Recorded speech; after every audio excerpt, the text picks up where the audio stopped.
Hello, everyone. Marvelous American Lit students. I miss you already. Really, it was a great semester. Thank you for being on point in class, for submitting your work. You were easy. Thank you.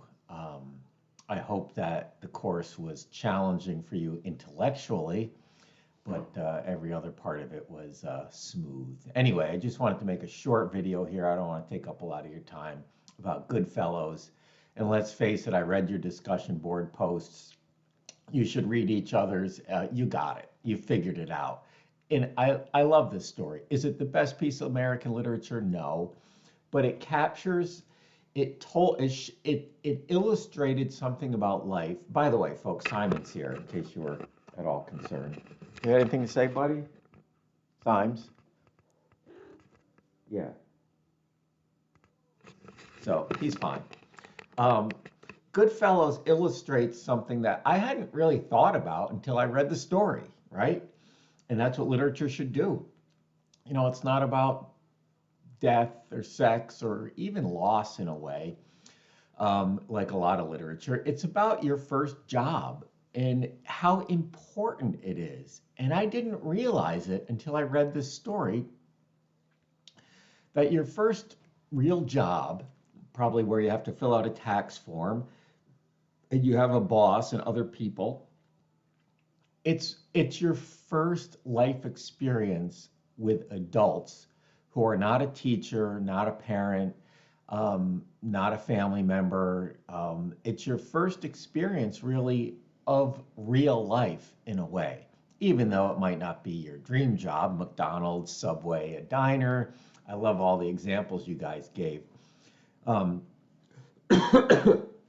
it's still the first time you have some real responsibility outside of school, outside of the house, and you have to act like an adult, maybe act with the emphasis on act like.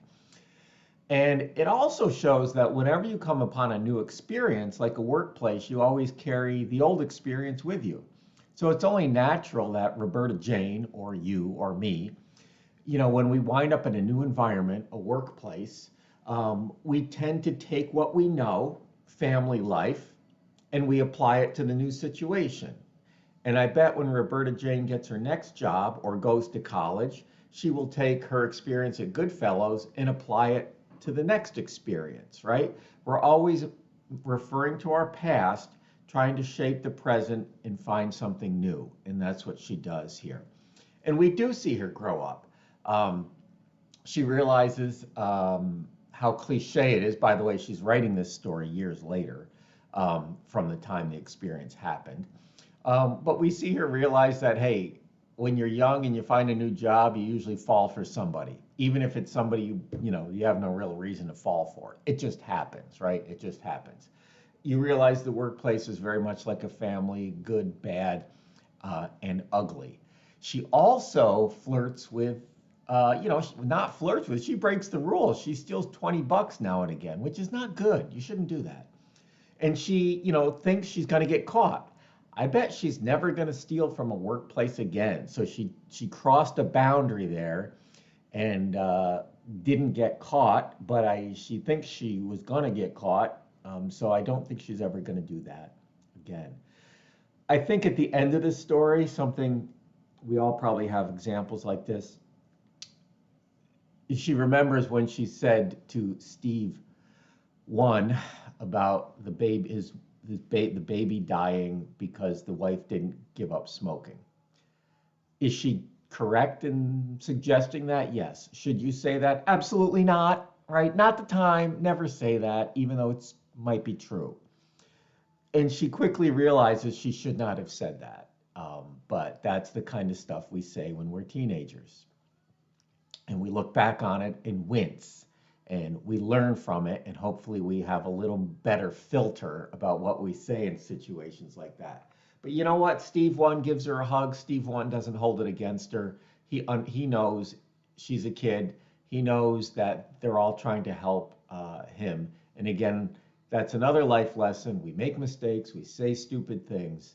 And, people understand, and we have to forgive ourselves and move on.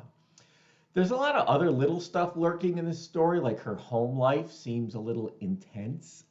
She was a late life baby. And let's face it, that's why I like this story. It reminds me of when I was a teenager. I was a late life baby. I generally followed the rules. Um, so, hey, we like literature where we see ourselves. I'm not proud of that, but it is what it is. But her father was tough, right? That's sort of lurking in the background in this story, and I think this workplace helped her transition away from her family, and she's off to college in the fall, and she's glad to leave that life behind. So, it's funny.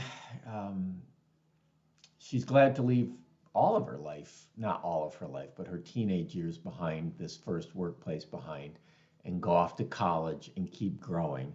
But she recognizes that all experiences um, have value. And hopefully, we're forever building on our experiences right up until our final experience, whatever that be, hopefully at an old age in life. So, a great story.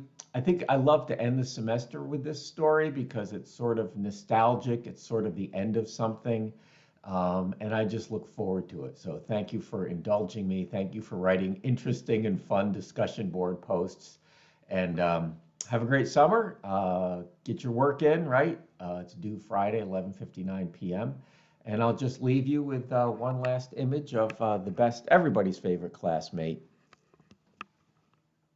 Simon. Are you paying attention, buddy?